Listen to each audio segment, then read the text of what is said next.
Zack Polanski appeared on the BBC yesterday with Laura Kuenssberg and frankly did a fantastic job in the face of some really odd questioning.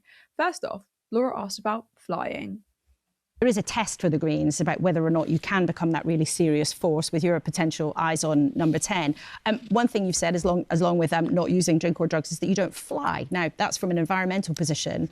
But is it credible to say that you could actually be a candidate for high office if you wouldn't get on a plane? Would you get on a plane to go and see other leaders if you actually achieve high office? Yes, obviously. So you would change your position on that? Well, if I was Prime Minister of a country or a Secretary of State and needed to do it for diplomatic reasons, I'd make sure that we looked at Zoom or Teams or whatever, first of all, a remote call. But certainly there's times where you need to be sat down with someone diplomatically. That's very different now to being leader of a party where I think flying would just be about ego. OK. It's kind of a gotcha here, trying to appeal to personal hypocrisy, but Zack answered this incredibly straight and to the point. One of the really good things that has come out of Zack's leadership is to focus on systemic issues rather than personal responsibility. He's made it clear that if you're a meat eater, you drive a petrol car, you're welcome in the Green Party. The party's shifting more to working class representation and leaving behind the sort of do your bit environmentalism, so much more inclusive. The biggest issue with the environment isn't personal responsibility. In fact, the carbon footprint narrative is actually a propaganda tool invented by the fossil fuel industry to push responsibility on the individual rather than the oil companies destroying this planet. Next, Kuenssberg asks Zack about Gaza. Her frame of this is utterly wild, so brace yourself, but she's suggesting Zack is being divisive by opposing genocide. You say you want to turn people's anger into hope, but you also said that you're going to make an issue of Gaza in the by-election in an area where there is a large Muslim population. Doesn't that just stir up division? Well, I think I'm not making an issue of Gaza. We have a government that's not just complicit, but actively been arming a genocide that's been going on for years now. And I don't think it's just people who are Muslim who are concerned about this. In fact, polling shows time and time again, people are deeply unhappy, to understate it, about our government's role with the Israeli government. And so when I'm in Gorton and Denton, I'm absolutely going to be talking about the same things we've just spoken about, reducing people's bills and protecting people from an economy that's not working for them. And at the same time, you can do more than one thing at once and say we have a government that's outrageous. Of course, but if you say you want to be a candidate to bring people together, to provide hope, you know how an important an issue Gaza is, but also how divisive an issue it can be. And you have said this week it will certainly be an element in the contest. So don't you have any concern about stirring things up? Because it might be, as you've already referenced, it might be quite a brutal, ugly by-election campaign, given everything that's in the ether.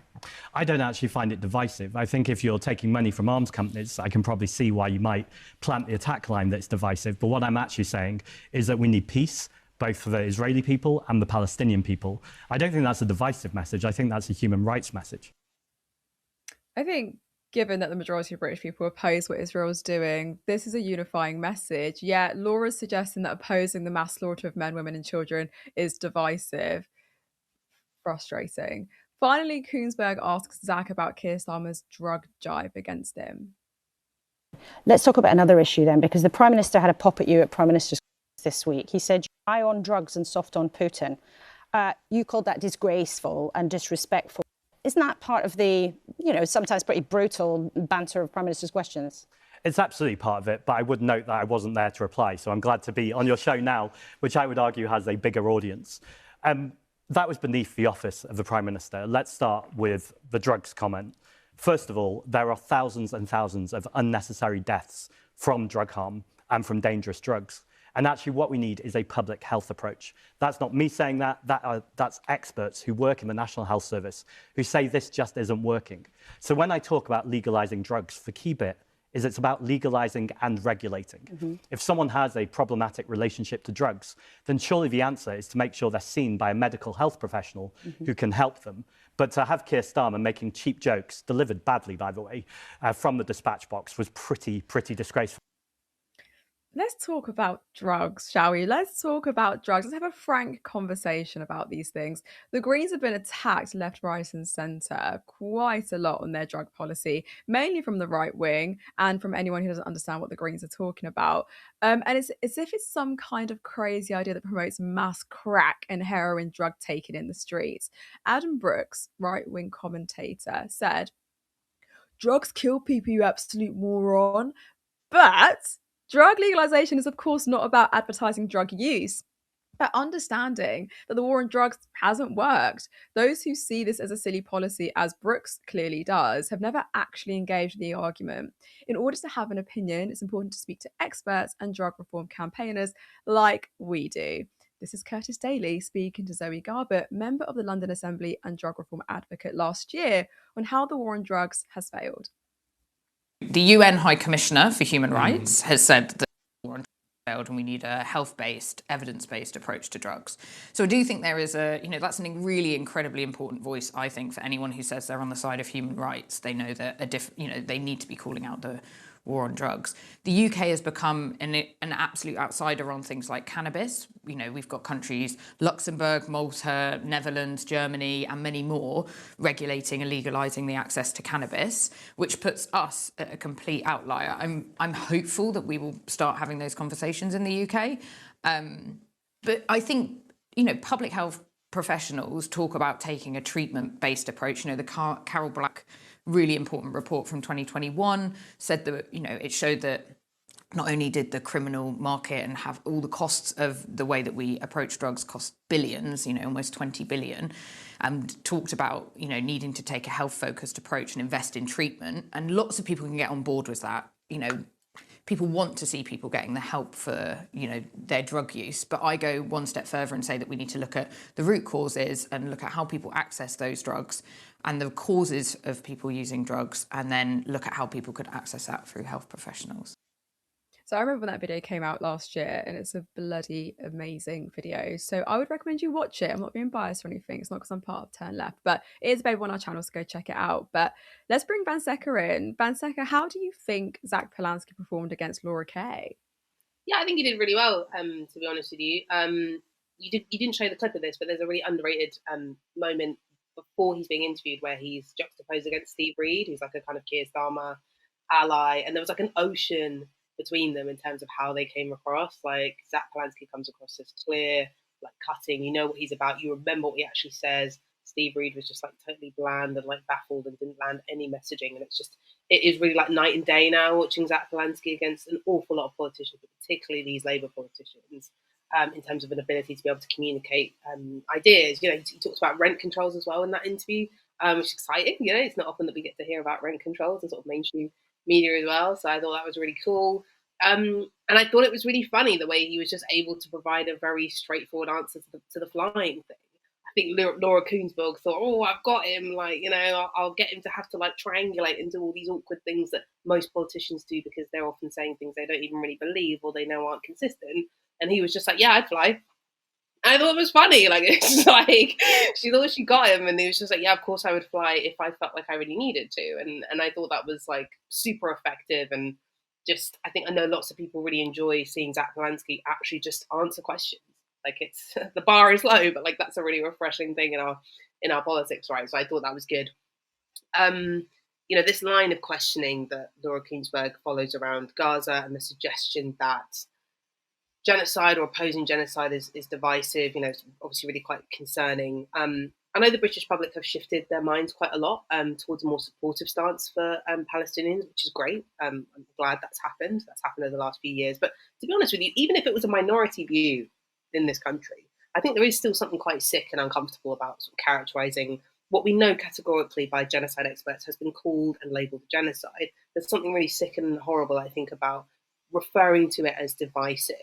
And I also noticed as well that when she cited that particular argument, she also looped in this idea that 30% or so of the constituents are Muslim. And so what she's doing is she's really insinuating that Gaza is this kind of highly sectarian issue, which is something that is mostly something that maybe Muslims or maybe British Arabs care about, but it's not really part of the mainstream. And that just runs so counter, I think, to many people's experiences now. Anyone that's gone to any of the pro-Palestine protests, I think, is always looking at a crowd of people who are multi-ethnic, multi-diverse, lots of different people from different faiths, different backgrounds and stuff. And so this idea that it's a sectarian issue, which is really just there for a small group of people and will kind of divide or alienate everyone else, it feels Islamophobic, to be quite honest with you. It feels very anti-Palestinian. It feels very blatantly Islamophobic, and I think to sort of relegate that issue as something that the Green Party is trying to do, and in a cynical attempt perhaps to secure Muslim votes at the expense of everyone else, is really awful and totally untrue as well. Also ignores the fact that you can campaign obviously on multiple things. I think the idea that, like, the Green Party, they're not just some sort of single issue party, right? Like, they're out there talking about cost of living, something that I think Reform don't really want to talk about.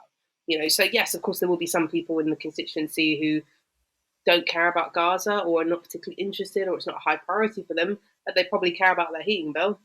They probably care about the cost of rent, and the Green Party is campaigning on a wide breadth of issues as well. So it's just a weird kind of way to characterize, I think, the Green Party sort of campaigning, and it was very, it was wrong. Yeah. On the drugs policy area as well, like Zack Polanski's super strong on that. A lot of people made a big meal in the mainstream media about, oh, he doesn't even take drugs and alcohol. Why does he have an opinion about it? Which I just thought was weird. But I think he's super strong on that. I think someone like Keir Starmer thinks he's really strong on the drugs policy stuff. So he keeps bringing it up and linking it to Putin. I don't really get what that's about. Sorry. Whatever, man. Trust me. And I think he thinks he's really strong on that because of his background as Director of Public Prosecutions in the CPS. To be honest, I think it's one of his worst areas, to be honest, because it comes across as weirdly authoritarian and draconian. To be honest with you, if you're that obsessed with law and order, you're just going to vote for the Tories or Reform anyway. So you're probably not really eating up any of those people. And then you're just alienating, Labour's core base of people. I mean, at the end of last year, he was complaining in an interview with The Observer, talking about how, the Green Party's policy would allow drugs to be sold outside schools. And it's like, that's what's happening right now, right? Like, famously, I think drugs are probably being sold outside schools right now under the current policy system that we have. That's clearly not working. So I think that was super sharp on that. And it's just really, really important. It can't be overstated that in just a few short months, the difference that there is having somebody in the mainstream media regularly who's able to propagate these more left-wing ideas. And they may get characterized as wacky or weird by the political establishment, but I think it is quite clear that even just in a few short months, he's not been party leader that long. It feels like he's been doing it for a long time in a good way, but he is doing a lot of paradigm shifting, I think, and he's forcing his political opponents to have to pivot, to have to come up with better answers. And the Labour Party, I think in particular, is really pressing them actually by having this more left-wing stance, which is very unapologetic. He's not backing down. It's forcing the Labour Party at times to have to try and meet somewhere in the middle at times on that, as much as like Morgan McSweeney and all the kind of Labour right weirdos really don't want to do that. And so I think he's performing this really important function. Obviously, in the long term, I would love to see a Green government. Who knows? Of course, that could happen. But in the meantime, he's providing this really important function through stuff like this, where he's stopping this kind of continual backslide and kowtow into these increasingly radical right-wing ideas, and that's been an immeasurably good thing for our politics, right?